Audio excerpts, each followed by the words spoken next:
Good morning, folks. Might be afternoon now at this stage. I just want to show you a little exercise that's about washes. Okay, so a wash can be your paint in your palette. That big puddle of paint could be called a wash, and a wash is also the marks you put on the paper. And you can do it in a flat wash, a graded wash, or a variegated wash.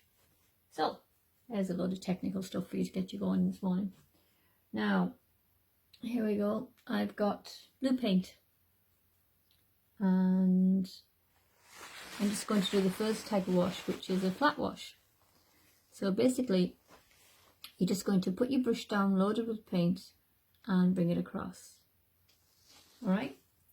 Make a good puddle of paint, so you don't want to be trying to catch up and remake paint while your paint's drying. And when you're doing a graded wash, the idea is to get a wash that looks like there's been no brush ever near it.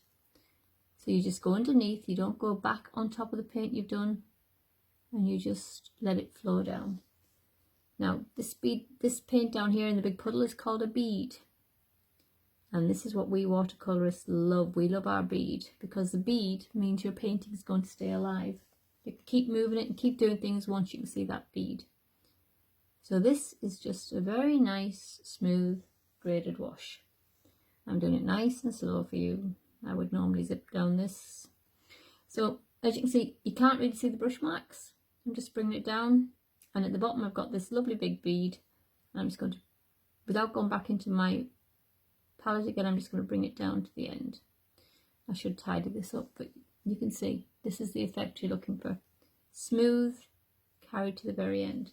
Now at the bottom, we've got this wonderful bead caused by gravity, because my paper's tilted with just a little bit of tape underneath, a little roll of tape. So I'm just going to touch the bottom with my brush. What you do is you clean your brush, you dry your brush off on a piece of tissue paper, because you don't want to be putting any water back in. And you can even spread it out like that and just touch the very end, and it'll act like a little vacuum cleaner. See it lifting it up? That's enough. You don't want to do too much fiddling. So that's a flat wash, straight down. So the next type of wash there is a graded wash. You can see how technical I am here, just a little piece of tube going underneath, a little roll of tape. So the next one's going to be graded. Now, graded means you're going from strong to more diluted.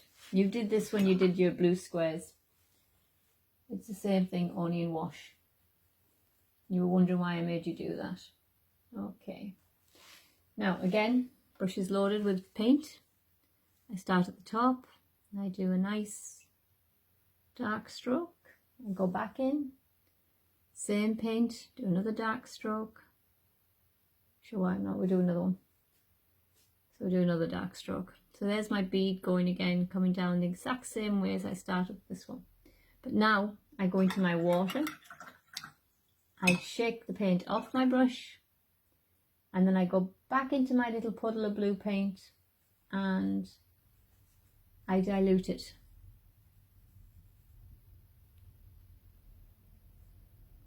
I go back, I touch the bottom of my bead, bring it along, back into my water, dilute it, back into the palette, dilute the paint that's in the palette. So it's lighter paint. You can see the colour change immediately. So you remember we just did this till we got the paint down to nearly see-through? That's all this is. That's what a graded wash is. Bring it from dark to light. There you go. So every time I go back into my little pool of paint, I'm making it thinner and thinner and lighter and more watery. There you go. And at the end then, you can just go into the clean water, touch it down, and it'll all flow down with you. Back into the clean water again. Can you see how it's graded? It's changing down. Can you imagine a sky late evening with dark top and light bottom? That's where that works. I'm going sideways here. Can you see that? I'm actually going sideways. So I'm drying my brush off again to clean off this, because I don't want it running down the page. I'll probably use the bottom of the page for something else. So there you are. There's a graded wash. Now, the third type of wash we're going to show you today is going to be variegated. And as the name suggests, I'm going to balance this book on top of this tape. I've got a little bit of red, which is cadmium red. So, nice little pool of cadmium red. There you go. And it's very strong. And I'm going into a lemon yellow. There you go. And the pool of lemon yellow. Always prepare your paints before you do your wash. Don't just try and do it in the middle of the wash. Have it prepared. Now. Okay, now this one is the tricky one. This is the one that catches you out. So you start, same as you would with the flat wash and the graded wash. I've got the red paint. Really nice, strong, luscious paint. Look at that. A lovely colour. So this goes down along the top. And I do it again. Exact same way I would have done it for the graded wash. And again. Now, I want this to be variegated. So I'm going to take my brush, I'm going to clean my brush. Right? Into the clean water. Dry it up. Go into the yellow wash. And come underneath and just go underneath where the bead is and touch it. There you go. That's one strong cadmium yellow. It's resisting. Okay. See the red coming down over the yellow? It's fighting its way through. I come in again. Bring more yellow. Now don't go straight back into your yellow. Clean your brush, because you'd only be bringing the red into your yellow and you'd be changing the colour in your palette instead of on the paper. And whenever you do this on the paper, you get a much more lively, interesting colour. I love the way the red is just flying down. It's merging nicely. This would be a lovely sunset.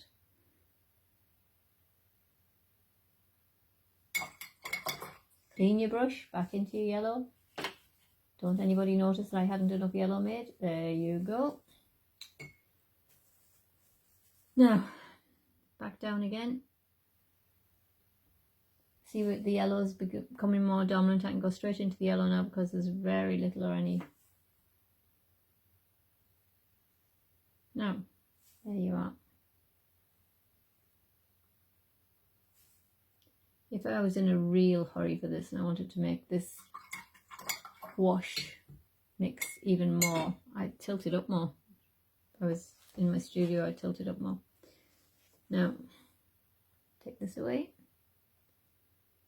There you go. Remember, don't fiddle. Do not go back in. Do not retouch it. Leave it alone and it will all happen. So, here you are. You've got the flat wash. See, it's dried nice and smooth. You've got the graded wash, basically what you did with those blue boxes. So it starts heavy and dark and ends up really light. I can take this down to white if I just keep adding water. And the variegated. So you start with one colour, you mix your next, and make sure when you get to the stage where you're going to mix, you clean your brush. So you have a jar for cleaning the red off your brush, and then you have a jar with clean water for going into the next colour and continuing on. So it's just a matter of using a little bit of coordination, because often you will just stick it back in and then you've made a mess of your palette and you have to start again. So nothing too dramatic. So a wash can be a flat wash, a graded wash, a variegated wash. A wash is also the paint on your palette. You can call that a wash. I've got my wash made. Okay? So go out and do some of these. Have fun. See how it works on your paper. This is student grade paper. I deliberately didn't put my good stuff down because it would give me an unfair advantage. Enjoy yourselves. It's only paper. Go on, have some fun. Bye.